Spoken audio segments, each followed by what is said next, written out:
मित्रों, हिंदू धर्म ग्रंथों में ये बताया गया है कि किसी भी मनुष्य को मृत्यु के बाद उसके द्वारा किए गए कर्मों के आधार पर ही स्वर्ग या फिर नरक की प्राप्ति होती है और इन कर्मों का निर्धारण और फल गरुड़ पुराण में विस्तार से बताया गया है। लेकिन मित्रों, क्या आप जानते हैं कि इसी पुराण में 7 ऐसे लक्षणों के बारे में भी बताया गया है जिससे पता चलता है कि कोई भी जीव अपने पूर्व जन्म के बाद नरक गया था या फिर नहीं। तो अगर आप जानना चाहते हैं उन लक्षणों के बारे में तो आज की हमारी इस वीडियो को अंत तक जरूर देखें। नमस्कार और स्वागत है आप सभी का द डिवाइन टेल्स पर एक बार फिर।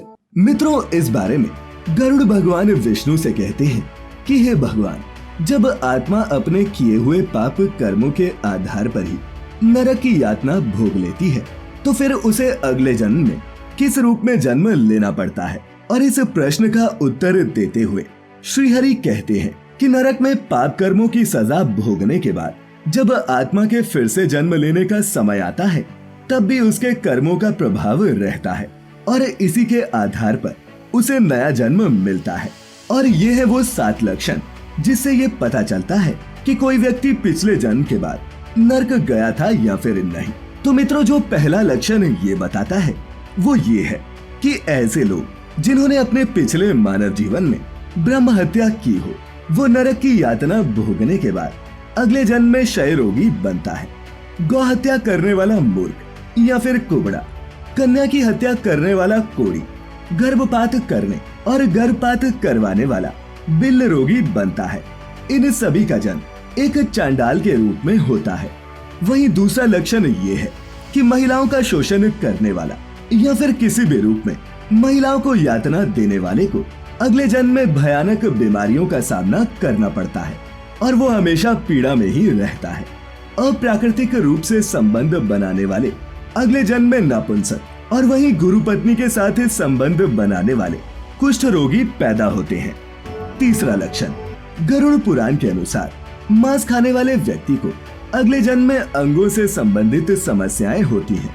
मदिरा या फिर शराब पीने वाले के दांत काले होते हैं और जीभ के स्वाद के चलते ना खाने वाली चीजों को भी खा लेने वाला ब्राह्मण अगले जन्म में जलोदरी बनता है।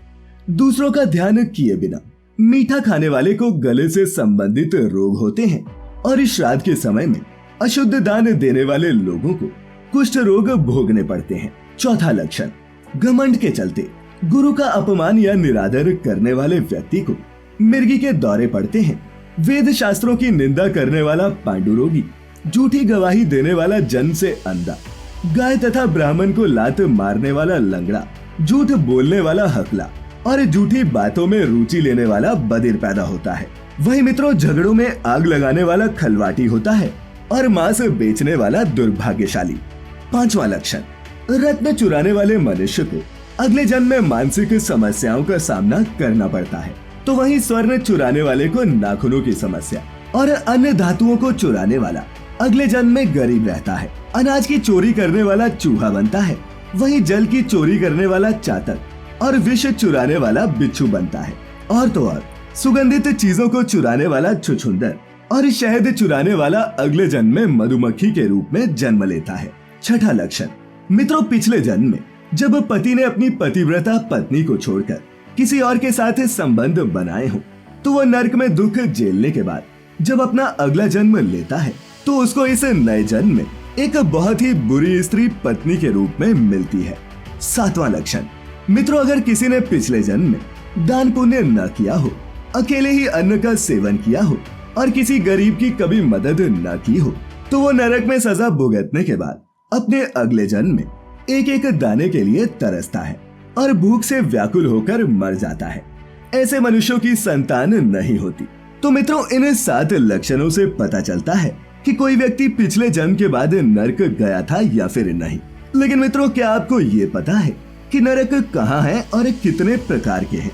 धार्मिक मान्यताओं के अनुसार नरक वो जगह है जहाँ पापियों की आत्मा दंड भोगने के लिए भेजी जाती है। दंड के बाद उनका कर्मानुसार दूसरी योनियों में जन्म होता है और ऐसा कहा जाता है कि स्वर्ग धरती के ऊपर है तो नरक धरती के नीचे यानी कि पाताल भूमि में है। इसे अधोलोक भी कहते हैं और अधोलोक का अर्थ भी नीचे का लोक ही होता है। इसके साथ ही ये भी जान लें कि धर्म देवता और पितरों का अपमान करने वाले, तामसिक भोजन करने वाले, पापी, मूर्छित, क्रोधी, कामी और अधोगामी गति के व्यक्ति भी नरक में जाते हैं। पापी आत्मा जीते जी तो नरक झेलती ही है, लेकिन मरने के बाद भी उसके पापों के अनुसार उसे अलग अलग नरकों में कुछ समय के लिए रहना पड़ता है। वहाँ उसका सामना नरक के देवता यमराज से होता है।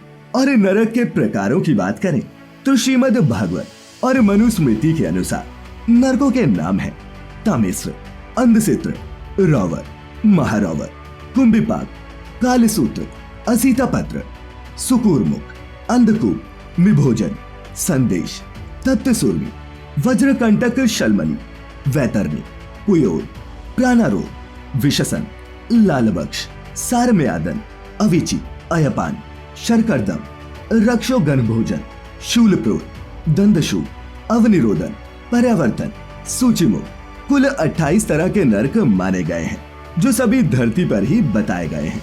वहीं कुछ और धर्मशास्त्रों के अनुसार इनकी संख्या 36 तक है। इसके अलावा वायु पुराण और विष्णु पुराण में भी कई नरक कुंडों के नाम लिखे हैं, जैसे वसाकुंड, तप्तकुंड, सर्पकुंड और चक्रकुंड आदि।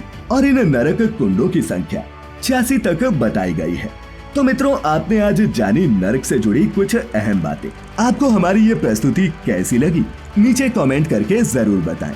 और अगर वीडियो अच्छी लगी हो तो इसे अपने मित्रों, रिश्तेदारों के साथ साझा अवश्य करें। और ऐसी सभी धार्मिक और आध्यात्मिक जानकारियों के लिए जुड़े रहें द डिवाइन टेल्स परिवार के साथ।